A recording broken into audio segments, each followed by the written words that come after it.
الرحيم الحمد لله رب العالمين الرحمن الرحيم مالك يوم الدين إياك نعبد وإياك نستعين اهدنا الصراط المستقيم صراط الذين أنعمت عليهم غير المغضوب عليهم ولا الضالين آمين. بسم الله الرحمن الرحيم الحمد لله رب العالمين والصلاة والسلام على أبي القاسم الأمين سيدنا محمد وعلى آله وصحبه أجمعين. سبحانك لا علم لنا إلا ما علمتنا إنك أنت العليم الحكيم ولا حول ولا قوة إلا بالله العلي العظيم. رب اشرح لي صدري ويسر لي أمري واحلل عقدة من لساني يفقهوا قولي سدد لساني وهدي قلبي بحق سيدنا محمد صلى الله عليه وسلم. اللهم صل وسلم على سيدنا محمد وعلى آله وأصحابه صلاة لا نهاية لكماله وعلى كماله. اللهم صل وسلم على سيدنا محمد الفاتح لما أغلق والخاتم لما سبق ناصر الحق بالحق والهادي إلى صراطك المستقيم صلى الله عليه وعلى آله وصحبه حق قدره مقدار عظيم. بسم الله رب العظيم ورسول الكريم الصلاة والسلام عليك يا سيدي يا رسول الله قد بيدي قدرتي لا إله إلا الله شريك له. Dimuliakan pengurusi surau, ahli dan kuasa, pengurusi ataupun ketua Biro Muslimat surau, semua barisan ajar dan kuasa, khususnya muslimin dan muslimat yang dirahmati oleh Allah Subhanahu wa taala. Terima kasih juga kepada pengurusi majlis kita pada malam ini yang membuka kata-kata aluannya. Semoga Allah memberkati, Allah merahmati. Syukur pada Allah, Allah memberi kesempatan pada kita untuk terus mengadakan majlis-majlis ilmu yang sangat penting di akhir zaman ini, khususnya saat berlakunya fitnah-fitnah yang sangat banyak, berlakunya kecelaruan yang sangat banyak. Maka majlis ilmu adalah ubat, majlis ilmu adalah cahaya untuk menyuluh mana yang baik dan mana yang buruk, mana golongan benar, mana golongan yang salah. Majlis ilmu adalah majlis hidayah, yang dengan hidayah kita tidak akan dapat disesatkan oleh siapapun. Majlis ilmu adalah majlis yang menghubungkan hati kita dengan Allah Subhanahu wa taala. Mereka yang hatinya terhubung dengan Allah Subhanahu wa taala akan terputus sebelah selain Allah Subhanahu wa taala. Majlis ilmu juga adalah majlis yang menghubungkan hati kita dengan Rasulullah, kekasih Allah yang agung. Bahkan tidak sempurna hubungan kita dengan Allah, cinta kita pada Allah, kalau tidak mencintai Rasulullah sallallahu alaihi wasallam. Majlis ilmu juga majlis yang menghubungkan kasih sayang sesama kita kaum muslimin dan muslimat. Bahkan kita boleh tengok di akhir zaman kebencian semakin masuk dalam hati-hati umat Nabi sallallahu alaihi wasallam, seperti dalam hadis Nabi sallallahu alaihi wasallam. Bismillahirrahmanirrahim.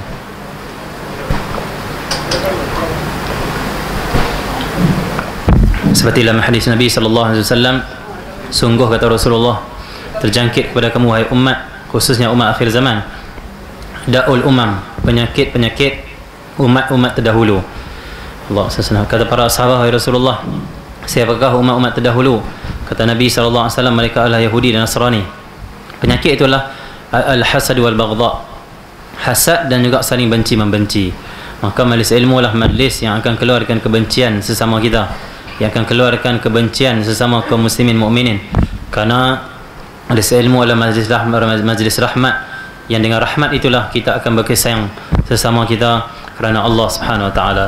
Dan saya juga dengan kesempatan ini, sebelum berangkat ke bumi barakah Tarim, dan sebelum itu saya akan ke Mesir dulu lah, bumi yang sangat barakah, bumi anbiya, bumi awliya salihin, bumi para imam Allah yang besar-besar, yang agung. Terletaknya mereka di bumi Mesir. Maka Mesir dulu 6 hari lebih kurang, insya-Allah. Lepas tu Yaman, tempat Tarim lebih kurang 7 hari ataupun 10 hari lah. Jadi kesempatan itu kita singgah di Selangor ini untuk kita silaturahim, bertemu sama kita Allah Sayyidina Muhammad, dan kita ambil kesempatan untuk sama-sama mendengarkan ayat-ayat Allah, kalam-kalam Rasulullah sallallahu alaihi wasallam. Dan bumi Yaman itu adalah bumi yang istimewa. Selain bumi Mekah, Madinah, Mesir, Syria, Yaman ataupun Hadramaut, Tarim itu adalah suatu bumi yang sangat indah, yang sangat istimewa di dalam dunia ini. Dan ahli Yaman itu telah dipuji oleh Nabi sallallahu alaihi wasallam sejak 1400 tahun dulu lagi. Seperti dalam sabda Nabi sallallahu alaihi wasallam dari Imam Ahmad dan Imam Bukhari, juga Imam Baihaqi, Nabi sallallahu alaihi wasallam bersabda, kunna ma'a Rasulillah daripada an Muhammad bin Jubair bin Mut'im, daripada an abihi, daripada ayahnya, qala kunna ma'a Rasulillah sallallahu alaihi wasallam bi tariqi bainal Makkah wal Madinah faqala yushiku an yatla'u alaikum ahlul Yaman ka'anna qita'as sahab aw qita'atu sahabin hum khiyaru man fil ardi. Nabi sallallahu alaihi wasallam bersabda, Allahumma salli ala hampir-hampir bangsa Yaman. Hadis ini berkenaan dengan satu hari Sayyidina Jubair bin Mut'aim kepada ayahnya lah, dan katanya kami bersama Rasulullah, satu hari kita pernah bersama dengan Rasulullah di sebuah tarik, sebuah perjalanan di satu jalan antara Mekah dan Madinah. Jalan ni di antara Mekah dan Madinah, tengah berjalan dengan Nabi sallallahu alaihi wasallam. Waktu itulah Nabi bersabda, Allahumma salli ala Muhammad, akan hampir-hampir bangsa Yaman melebihi kalian. Allahumma salli ala Muhammad, akan datang kepada kamu ahli Yaman, dan hampir-hampir bangsa Yaman ataupun orang Yaman itu mereka melebihi kalian. Itu orang Mekah dan juga Madinah, Muhajirin dan Ansar. Mereka segumpal awan, kata Nabi sallallahu alaihi wasallam. Mereka umpama potongan-potongan awan. Mereka adalah khiyaru man fil ardi. Dan ahlul Yaman itu, kata Nabi sallallahu alaihi wasallam, orang Yaman itu mereka adalah khiyaru man fil ardi, sebaik-baik penduduk di bumi. Jadi Nabi sallallahu alaihi wasallam memuji ahlul Yaman, mereka adalah penduduk-penduduk yang baik di muka bumi Allah Subhanahu wa taala. Dalam hadis yang lain sallallahu alaihi wasallam, Nabi sallallahu alaihi wasallam, Bukhari dan juga Imam Ahmad, Nabi sallallahu alaihi wasallam meminta kepada Allah Subhanahu wa taala untuk Allah berkati, Allah barik lana fi syamina, barik lana fi yamanina. Nabi sallallahu alaihi wasallam sabda, ya Allah berkatilah pada negeri Syam kami, dan berkatilah pada negeri Yaman kami. Itu doa Nabi sallallahu alaihi wasallam. Maka bumi Yaman adalah bumi yang barakah, akan didoakan oleh Rasulullah sallallahu alaihi wasallam. Dan kita harapkan dengan ziarah kita ke bumi Yaman, kita mendapat barakah-barakah yang didoakan oleh Nabi Muhammad sallallahu alaihi wasallam. Bahkan dalam hadis Nabi sallallahu alaihi wasallam, Nabi bersabda, atakum ahlul Yaman hum arqul quluban, al-iman yaman wal fiqhu yamani wal hikmatu yamaniyah. Nabi sallallahu alaihi wasallam sabda, penduduk negeri Yaman telah datang kepada kamu, penduduk negeri Yaman, ahlul Yaman, orang Yaman. Mereka adalah orang yang paling lembut hati mereka. Iman itu di Yaman, kata Nabi sallallahu alaihi wasallam. Iman Yaman, dan fiqh itu di Yaman, dan hikmah juga di Yaman. Itu sabda Nabi sallallahu alaihi wasallam, dan juga dalam riwayat Imam Ahmad. Dan dalam hadis Nabi sallallahu alaihi wasallam yang lain, riwayat Muslim, maksudnya sesungguhnya kelak aku akan berada di samping telagaku, Telaga Kautsar. Kemudian aku akan menghalangi orang-orang yang akan minum dari telagaku, agar penduduk Yaman dapat meminumnya terlebih dahulu. Aku mukul dengan tongkatku sehingga air telaga tersebut mengalir untuk mereka. Nabi sebut nanti di Telaga Kautsar di mahsyar nanti, Allahumma, aku akan stop dulu orang lain untuk minum Telaga Kautsar. Aku akan minta penduduk Yaman ataupun orang Yaman dulu untuk minum Telaga Kautsar aku, kata Nabi sallallahu alaihi wasallam. Dan aku akan pukulkan tongkat aku sehingga air telaga itu mengalir untuk mereka, khas untuk orang Yaman. Ini pujian-pujian Nabi sallallahu alaihi wasallam kepada ahli Yaman, kerana mereka banyak membantu agama Rasulullah sallallahu alaihi wasallam. Bahkan asal-asal orang-orang Ansar yang ada di Madinah, silsilah mereka adalah daripada Yaman. Dari Yaman hijrah pindah ke Madinah, kemakmurkan Madinah, dan Madinah itu asalnya adalah penduduk-penduduk daripada negeri Yaman. Dan Yaman itulah asal Arab. Buat Yaman itulah, bangsa Yaman itulah, atau orang Yaman itulah, mereka asal-asal orang Arab. Orang Arab yang asli. Lepas itu baru berkembang, bercampur dengan bangsa ni, jadilah orang-orang di Madinah, orang Mekah, sampai ke seluruh tanah Arab. Orang asli Arab adalah orang-orang Yaman. Tu asal bumi Arab, asal dia panggil apa, datangnya bangsa-bangsa Arab. Tu orang asli Yaman. Jadi Allah sendiri itu adalah puji-pujian Nabi sallallahu alaihi wasallam kepada mereka semua. Bahkan dalam ayat Al-Quran sendiri Allah menyebut tentang mereka. Allah berfirman, "Idza jaa nasrullahi wal fath wa ra'aitan nasa yadkhuluna fi dinillahi afwaja." Idza jaa nasrullahi wal fath, apabila datang nasrullah, iaitu pertolongan Allah, dan juga wal fath, pembukaan, kemenanganlah untuk orang Islam.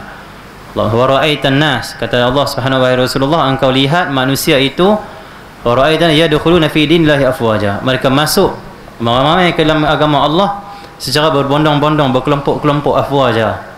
Kata ulama tafsir, afwaja di sini kelompok-kelompok yang ramai masuk Islam di depan Nabi sallallahu alaihi wasallam. Mereka adalah ahlul Yaman, orang Yaman.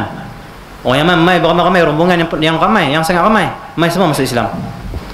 Itu dipanggil hadis-hadis dengan ayat Al-Quran berkenaan dengan ahlul Yaman. Jadi kita pergi dengan niat untuk Allah berkati kita, dan dengan niat Allah berkati orang yang belajar dengan kita, orang yang ada hubungan dengan kita. Allah berkati negeri kita, negara kita dengan berkat kita menziarahi tempat-tempat yang diberkahi oleh Allah Subhanahu Wa Taala.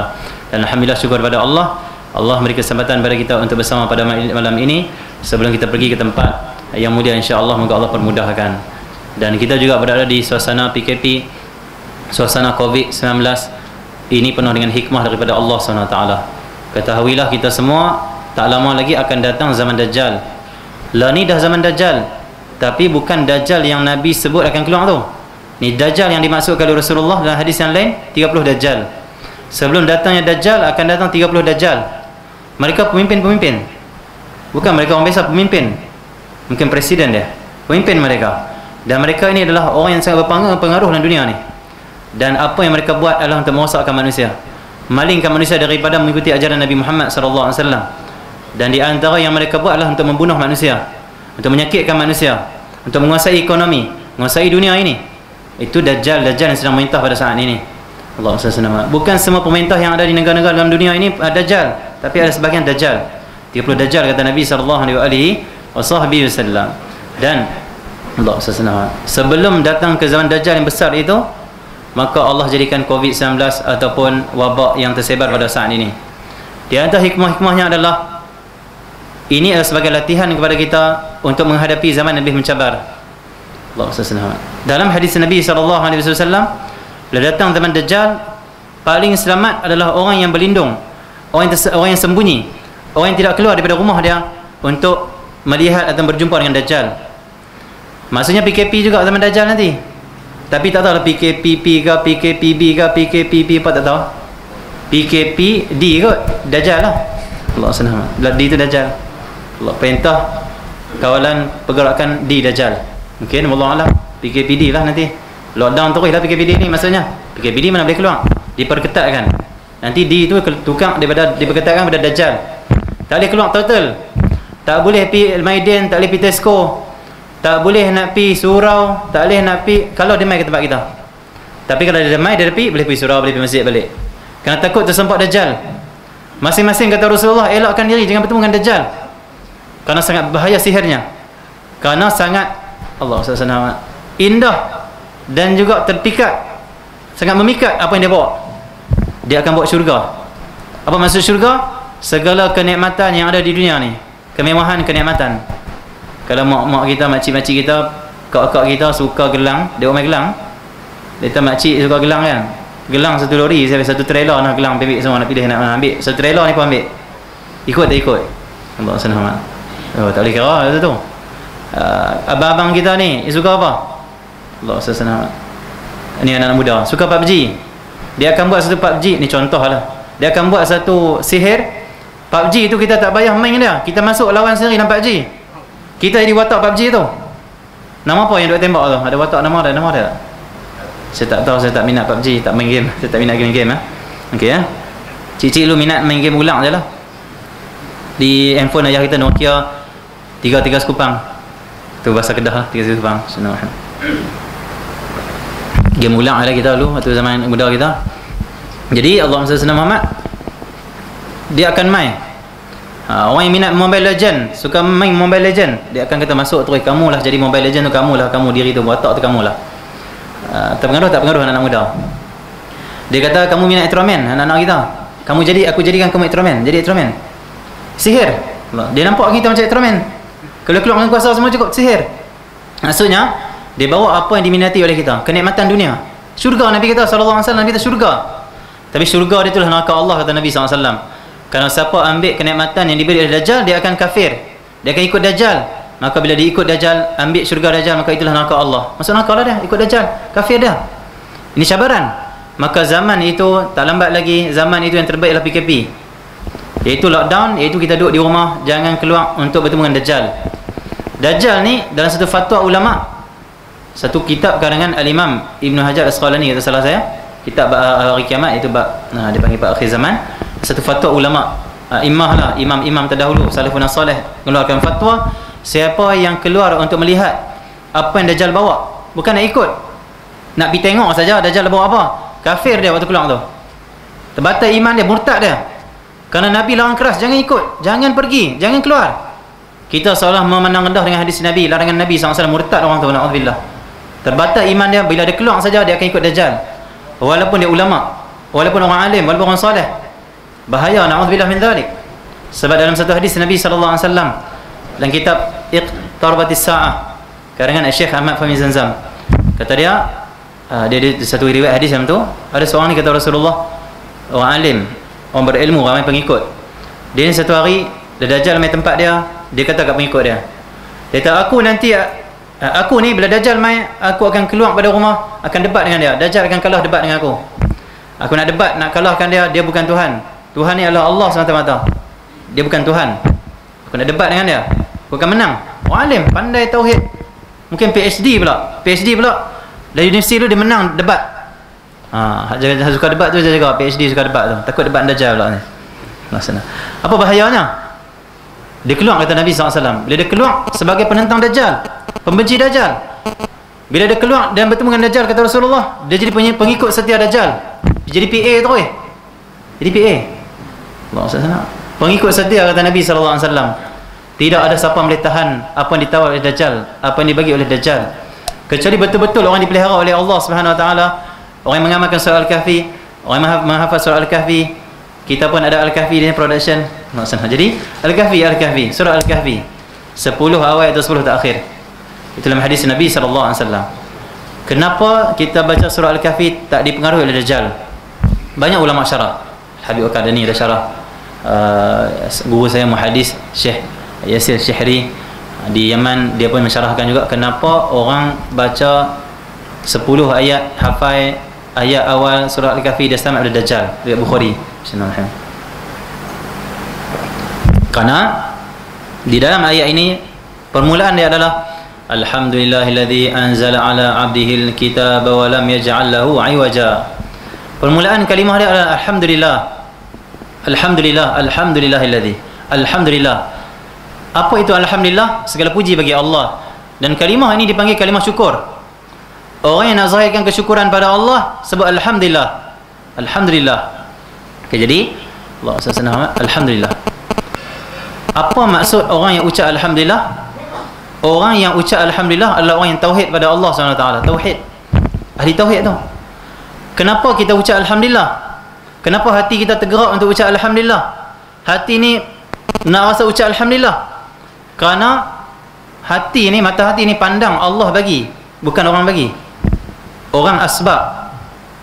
Kita pergi kerja syarikat itu, syarikat ini di pejabat, di KL ke, di Puchong ke, di mana, hujung bulan di bank in pada kita 3,000. Ahli tauhid dia pandang apa? Allah bagi rezeki pada aku 3,000 bulan ni. Bos aku sebab, dan aku kena terima kasih pada dia. Kenapa? Allah jadikan dia tempat sebab sampai ke rezeki aku, dia bagus dia. Mulia dia. Kenapa dia sebab sampai rezeki aku? Alhamdulillah, Masya Allah dia ni, Allah pilih dia. Maka ahli tauhid saja yang boleh mengucapkan alhamdulillah dengan hati dia. Selain tu, ucap alhamdulillah hanyalah depan orang ataupun saya saja nak sebut je lah. Dah orang sebut, dia pun sebut. Ahli tauhid sebut alhamdulillah dengan memandang Allah, bukan memandang nikmat Allah. Dia tak pandang 3,000, tapi dia pandang pemberi 3,000, Allah. Itu alhamdulillah. Dan inilah ujian terbesar di akhir zaman, iaitu apa? Berkenaan dengan perkataan alhamdulillah. Ini guru saya sebut. Apa itu perkataan alhamdulillah? Syukur atas nikmat Allah. Maksudnya di akhir zaman, di antara ujian besar pada kita adalah ujian nikmat. Ujian nikmat. Asy-syaitan ya'idukumul faqra wa ya'murukum bis-su' bil fahsya wa ya'murukum bil fahsya. Allah kata asy-syaitan ya'idukum al-faqra, ya'idukum al-faqra wa ya'murukum bil fahsya. Allah firman dalam Al-Quran, sesungguhnya syaitan itu ataupun syaitan itu, dia menjanjikan kepada kamu, menjanjikan di sini kata ulama tafsir dia itu yukhawifukum, maksudnya menakutkan kamu. Dia menakutkan kamu kepada apa? Al-faqra, miskin, fakir. Syaitan kata apa? Hang kalau kerja tak naik pangkat, hang takkan nak miskin kot. Anak hang makin ramai, nanti nak bagi makan apa? Hang kena buat sesuatu bagi kawan hang turun, hang naik. Dia buat sihir, dia buat fitnah, kawan dia jatuh, dia nak naik. Haram. Allah SWT. Ada orang syaitan yang kata dia, hang kalau buat bisnes macam ni tak tipu, hendak cakap jujur dengan orang, tak laku. Tengok orang Cina, tengok orang bukan Islam, orang yang dia bertipu dalam perniagaan dia, bukan semualah, sebahagian. Dia pun untung, kaya. Rumah dah tingkat-tingkat, hang satu tingkat pun tak ada lagi, sewa saja rumah. Tipu. Buat perniagaan tipu kata dia. Allah senang. Dia pendengar syaitan. Betul juga, kalau aku tak tipu aku miskin nanti, anak makin ramai. Bini je tak makin ramai, takut. Allah senang. Orang lelaki takut bini tu dia tak tambah. Allah senang.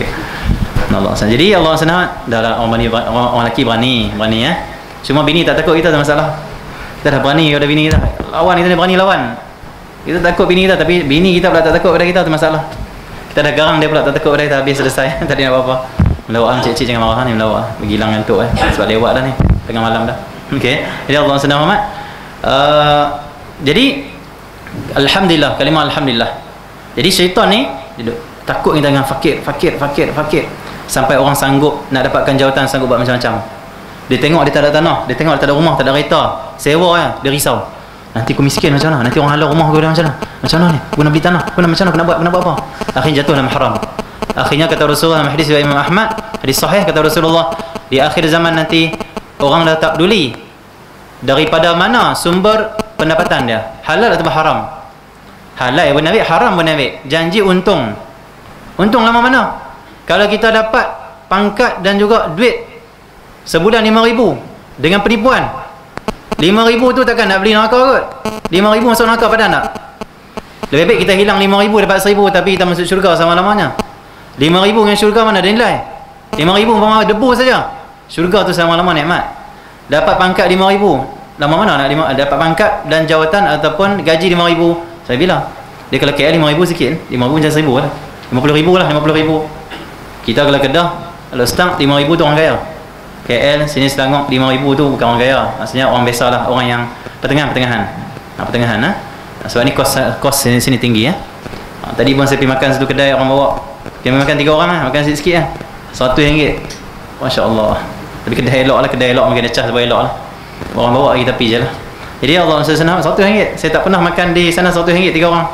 Lebih kuat, habis tinggi RM20. RM20 ya. Allah senang. Kedah nasi 7 hupang ada lagi. Nasi lemak 7 hupang ada lagi. 70 sen. Sini ada. Ada 70 sen ada lagi. Nasi lemak bodong pisang. Kedah ada lagi roti canai 70 sen. 7 hupang ada lagi. Saya ni tak ada kot lah. Ada dibagi tapi dia setengah bagi hang kata dia. Ambil setengah ambil. Senang tu pun syukur. Jadi Allah senang amat. Jadi ni syaitan, dia takutkan. Dia kata fakir kamu nanti. Fakir kamu cepat-cepat tipu orang. Cepat buat benda pun kamu naik cepat-cepat. Kamu nanti lambat naik, nanti orang ambil tempat kamu. Nanti gaji kamu macam tak cukup. Anak kamu makin ramai. Anak kamu nak makan apa? Syaitan takut kita. Dan syaitan menyebarkan benda ini yang disebut oleh Allah dalam Al-Quran seluruh dunia. Seluruh dunia ni takut kefakiran. PKP macam mana aku nak kerja apa? Ni aku dah CJ dapat PhD, dapat master, nak kerja apa ni? So orang ada CJ macam aku pun tak ada kerja. Macam mana? Padahal kalau dia tawakal pada Allah, dia munajat sebelum subuh, dia taubat pada Allah, tak dosa dia, taat pada Allah. Allah kata apa? Wa may yattaqillah yaj'al lahu makhraja. Barang siapa bertakwa pada Allah, taat pada Allah, taubat dengan dosa dia, apa dia dapat? Yaj'al lahu makhraja. Allah jadikan untuk dia jalan keluar. Lepas tu jalan keluar dari semua masalah. Tak dapat kerja, lepas tu. Tak dapat jodoh. Lah ni saya heran satu lah ni. Saya pergi mana kuliah pun orang kata apa, ustaz tolong cari kat saya seorang isteri. Yang perempuan kata, ustaz kami ni tak kahwin lagi, tolong cari suami untuk kami. Saya heran kenapa lah ni makin ramai orang tak kahwin. Kahwin je lah. Anak-anak muda ni 27, orang perempuan 30 lebih tak kahwin lagi. Ramai saya tengok. Tak tahu sebab Allah alam saya tak tahu.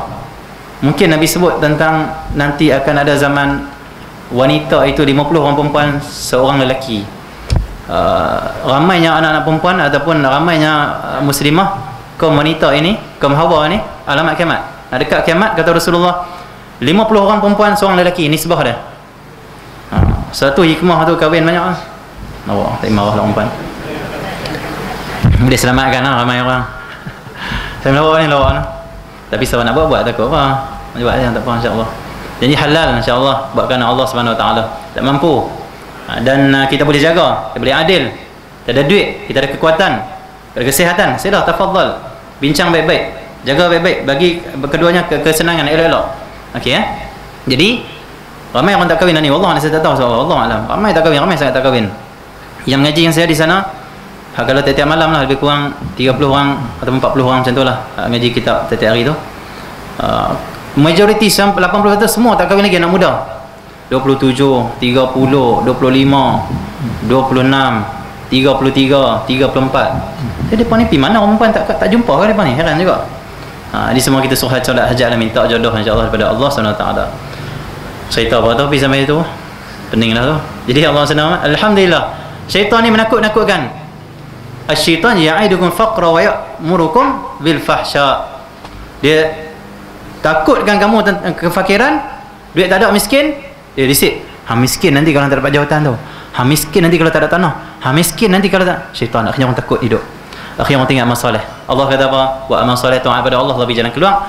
Wa yarzuqu min haitsu la yahtasib. Allah akan rezekikan dia, beri pada dia, punya pada dia, rezeki yang tidak boleh dihisap, tidak boleh dikira. Tak tahu, tak sangka-sangka mai. Syarat taat.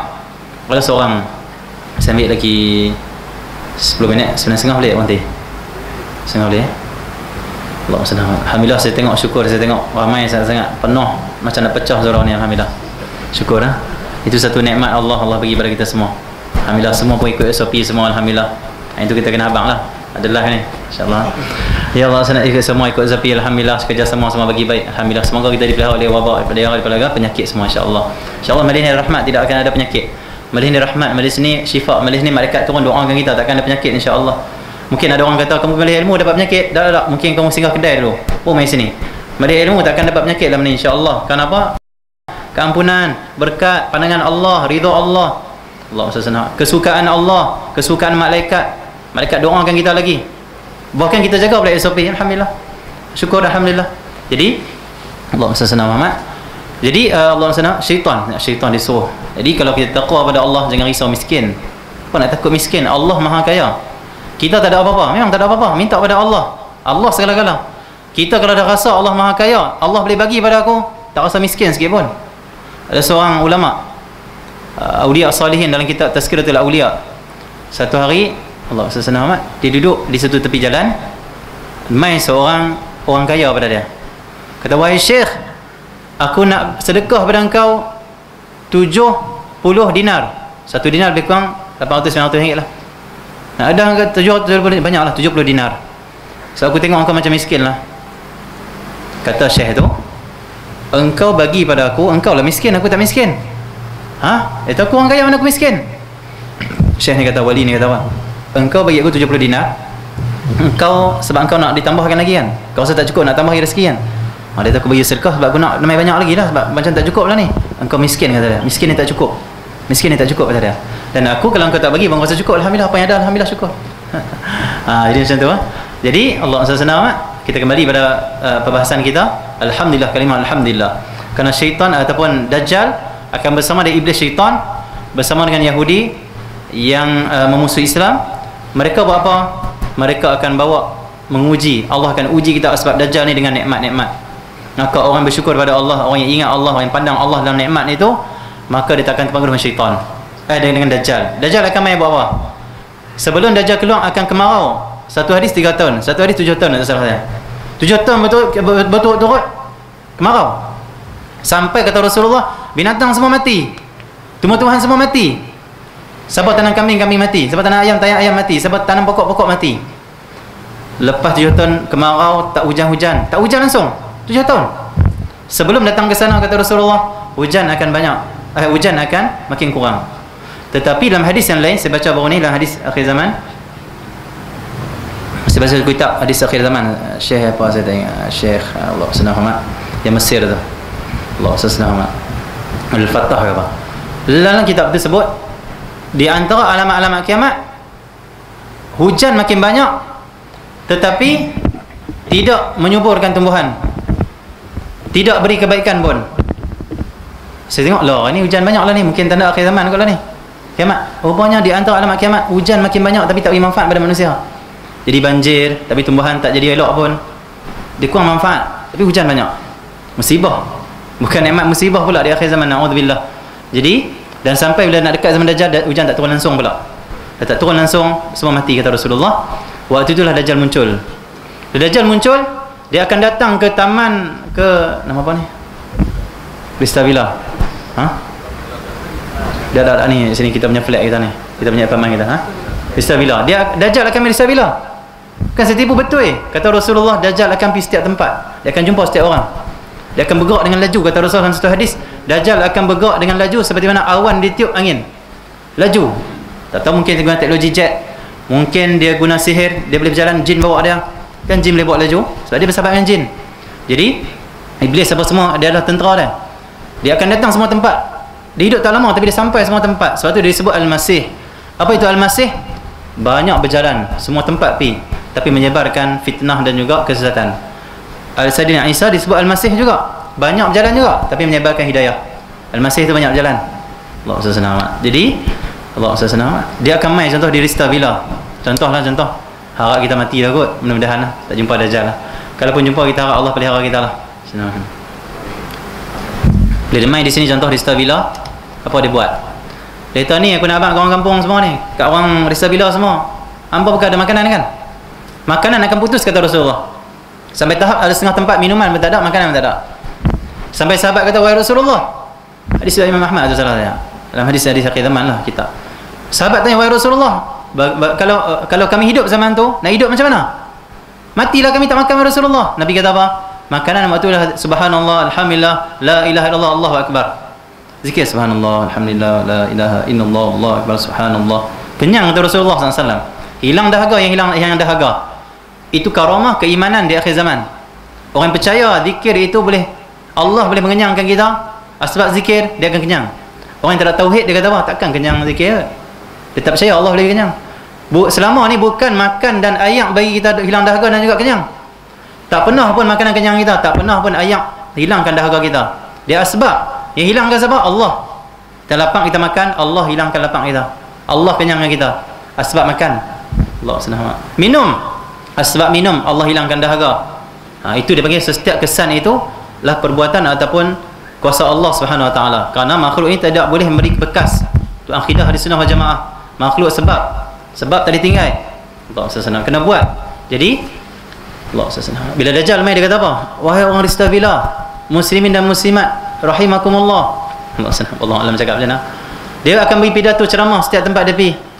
Dia kata apa? Kamu tak ada makan, tak ada minum, semua dah mati. Tasik kamu pun dah kering, tasik kamu ni, tasik putera perdana dah kering. Dia kata, kalau kamu iman dengan aku, kamu percaya pada aku Tuhan kamu, aku akan turunkan hujan dan akan tumbuh dan akan subur tempat kamu, akan datang bekalan makanan. Dan kata Rasulullah, bersama Dajjal segunung roti. Apa maksud segunung roti? Banyaknya makanan bersama dengan dia. Dia kata nak makan si Arab, Hadramaut negara Mesir, nak makan. Nak makan apa? Nasi unta, nak makan apa? Laksa Kedah, ada semua. Nak makan nasi kerabu, makan nasi kerabu, boleh belaka. Maksudnya Allah SWT semua makan semua, boleh makan. Tapi mana-mana kampung, kata Rasulullah, tempat yang tolak dia, dan kami tidak akan ikut engkau Dajjal yang telah dijanjikan oleh Rasulullah, tanda-tanda ada pada engkau, al-a'war, al-ini dan sebagainya. Allah SWT. Waktu itu Dajjal kata apa? Aku akan biarkan negeri kamu ini kering kontang, tumbuh-tumbuhan mati dan binatang-binatang mati. Waktu tu orang beriman, mereka takkan ikut juga, walaupun tak ada tumbuhan, tak ada ayak apa, tak ada apa. Mereka hanya hidup dengan zikir pada Allah, macam malaikat sebiji. Subhanallah, alhamdulillah, la ilaha illallah, Allah akbar, subhanallah, alhamdulillah. Semua duduk surau, duduk masjid, duduk rumah, duduk zikir saja. Tak ada ayak mineral, tak ada, semua tak ada. Hanya zikir pada Allah. Inilah iman-iman umat akhir zaman yang mereka nak dibanggakan oleh Nabi SAW. Siapa lepas dengan fitnah Dajjal, itu umat yang dibanggakan oleh Nabi.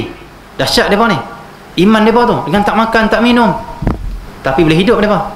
Bahkan bila Dajjal keluar nanti, sehari itu setahun. Macam ni tak hidup, tapi orang iman boleh hidup.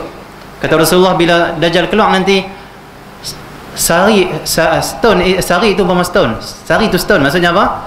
Contoh Dajjal keluar, contoh pukul 9 pagi, atau mungkin 12 tengah hari Dajjal keluar. Matahari duduk nak dekat, nak tengah dah, 1 tengah hari contoh. Dajjal matahari nak tengah. Dajjal keluar waktu tu contoh. Dajjal keluar, stop matahari selama setahun. Takkan turun naik. Sebab turun naik itulah ukuran siang dan malam. Siang dan malam macam tu. Dengan pusingnya bumi kita, jadi turun naik lah matahari tu. Jadi dengan stopnya bumi, kalau sisi saintifiknya stop bumi lah. Bumi stop, tak ada lah perjalanan siang dan malam. Matahari kan macam tu, bumi stop, tak ada siang malam. Waktu tu siang, kata Rasulullah, yang belah siang setahun, yang belah malam setahun. Kalau pergi kerja waktu tu, Allah SWT, kalau nak pergi, dia panggil buat bendang pun zaman tu, waktu malam lah setahun. Mungkin teman-teman mati lah apa semua. Jadi sistem dunia dah rosak bila Dajjal keluar. Itu fitnah Dajjal dia panggil. Yang kita ni kalau sebelah matahari ni, stone, tengah hari stone. Tidur dalam waktu siang, semua siang. Stone siang. Itu zaman Dajjal. Jadi kata sahabat Rasulullah, waktu nak sembahyang macam mana? Kata Nabi, kadarkan waktu saja. Apa maksud kadarkan waktu? Ikut jam. Okey, 1 ke 6 kita sembahyang subuh. Okey, ke 6 sembahyang subuh. Tunggu pukul 1.30 sembahyang. Padahal matahari duduk tu sembahyang subuh, matahari duduk tengah. Sembahyang isyak matahari duduk tengah, sembahyang isyak waktu siang. Sahabat sebut, Rasulullah sebut. Benda ni semua kita akan tengok kalau kita panjang umur. Tak lambat dengan zaman Dajjal tu, sangat dekat. Siapa umur 50 60 pun dan sempat jumpa dengan zaman Dajjal, insya-Allah. Dekat sangat. Sebelum tu akan zuhur Imam Mahdi. Imam Mahdi dulu 7 tahun atau 9 tahun disebut oleh Rasulullah. Sebahagian ulama kata 40 tahun dan sebagainya. Barulah Dajjal keluar. Dajjal akan keluar di ujung pemerintahan Imam Mahdi. Dia akan rosakkan apa yang Imam Mahdi buat. Keamanan yang telah ada dia akan rosakkan dengan fitnah dia. Bayangkan bumi dengan aman, dengan hidayah, dia sesatkan bumi ni, sesatkan ahli bumi. Dahsyatnya Dajjal. Hanya 40 hari. Pisari setahun. Hari kedua sama sebulan. Hari ketiga sama seminggu. Hari keempat sama dengan hari-hari biasa. Lebih kurang 2 tahun dia hidup. 2 tahun 2 bulan. 2 tahun 2 bulan 2 minggu itu salah saya kira tu. 2 tahun 2 bulan 2 minggu. Itu umur Dajjal atas muka dunia. Dia akan pergi semua tempat. Bergerak cepat. Dajjal lah. Jadi alhamdulillah. Jadi kita tutup dekat kalimah ni. Bila kita sebut alhamdulillahilladzi anzala ala 'abdihi alkitaba wa lam yaj'al lahu 'iwaja, maka dia adalah benteng kepada kita. Benteng apa? Bila tersebut alhamdulillah dalam kalimah ini, ayat surah Al-Kahfi ini, maka dia akan dibenteng kepada kita. Benteng apa? Benteng tauhid. Benteng untuk kita tidak terima kasih kepada Dajjal dengan apa yang dia bawa. Kita bersyukur kepada Allah dengan apa yang Allah bagi. Engkau bawa makanan, engkau bawa hujan, bahkan engkau boleh hidup mak ayah aku balik.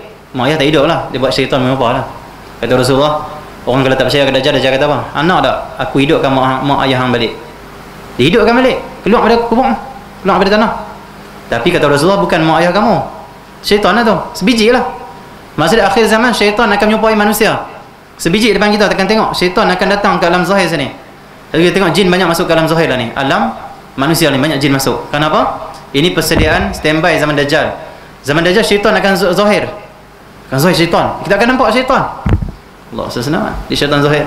Dia tahu sebiji macam mak kita, ayah kita. Dia kata, wahai anak, engkau jangan jadi anak derhaka. Aku bagi makan kepada kamu, bagi minum kepada kamu. Ni mak kamu yang tolong kamu waktu kecil, lahirkan kamu. Dajjal ni Tuhan. Mak mati dah, mak tahu ni Tuhan. Ikutlah Tuhan kita ni. Dajjal ni Tuhan. Allah senang. Waktu tu anak confused.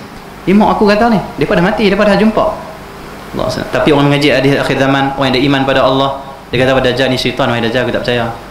Allah ni kalau lah kita ditangkap oleh Dajjal lah. Kalau ada iman pada Allah, kita tak akan ikut. Engkau buatlah nikmat apa pun, kami takkan mengatakan kamu pemberi nikmat.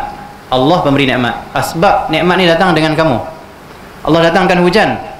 Sebab Dajjal. Dajjal kata hujan turunlah. Hujan turun. Siapa yang bagi hujan? Kalau betul tauhid kita, kita pandang nikmat semua ciptaan Allah, bukan ciptaan siapa, kita pandang hujan ni daripada Allah, bukan daripada engkau Dajjal. Dajjal kata, aku turunkan hujan. Tak ada, engkau tak ada kuasa. Allah jadikan engkau sebab saya turun. Jadi fitnah ujian pada umat akhir zaman. Kita baca dalam hadis, Dajjal kalah Dajjal. Kita pula baca surah Al-Kahfi, benteng. Maka di akhir zaman, jangan kita membesarkan makhluk, yang besarkan duit, membesarkan makanan, yang besarkan dunia. Orang yang besarkan dunia, dia tak besar, tak agungkan Allah pemberi nikmat.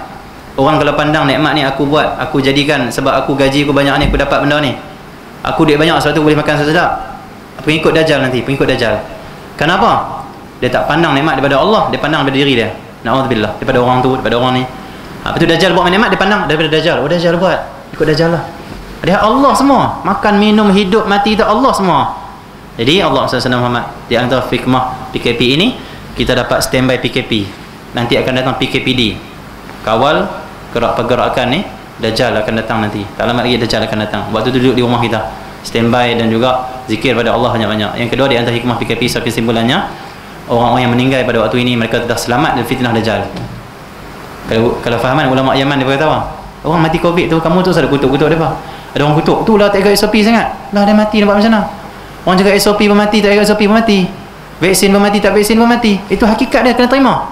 Cuma kalau siapa mati waktu ni, tak hidup masa ke depan ni, dia dah selamat hakikatnya. Kalau kena Covid, kita nak Allah wabak, dia kena, hakikatnya dia selamat, dia bahagia, dia gembira di alam barzah. Kenapa? Bye-bye semua, aku dah selamat dari fitnah Dajjal. Aku mati dalam iman. Hampa yang ada iman, kalau jumpa Dajjal belum tentu lagi iman, nanti mungkin kafir hampa semua. Jadi aku dah mati, aku selamat, iman aku selamat. Macam tu hakikatnya orang mati. Kata Nabi SAW, akan datang suatu zaman, orang akan gembira dengan kematian saudara dia, dan orang akan sedih dengan kelahiran saudara dia. Siapa lahir waktu ni nak dekat zaman Dajjal, orang kata apa? Lah ni pun dah teruk noh. Ke depan lagi macam mana anak-anak kita ni? Lah ni pun dah teruk keadaan, macam mana anak kita nak hidup? Macam sedih, tak seronok ke kelahiran ni. Sebab mati waktu ni kita kata apa? Alhamdulillah, hakikatnya dia selamat dari fitnah Dajjal. Akan datang ujian yang lebih besar lepas ni. Nabi kata akan datang satu zaman, satu tahun ke depan lebih dahsyat daripada tahun sebelumnya. Inilah tahun-tahun yang kita sedang hadapi. Hari tu masa awal PKP okey tak? Sallallahu alaihi wasallam dah okey lagi.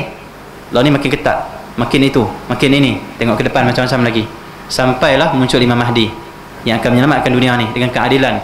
Lepas tu okey sat dunia ni, Dajjal pula. Bila Dajjal dah rosakkan dunia ni, datang pula Nabi Isa okeykan dunia. Dah okeykan dunia, jadi Majud pula mai, rosakkan dunia balik.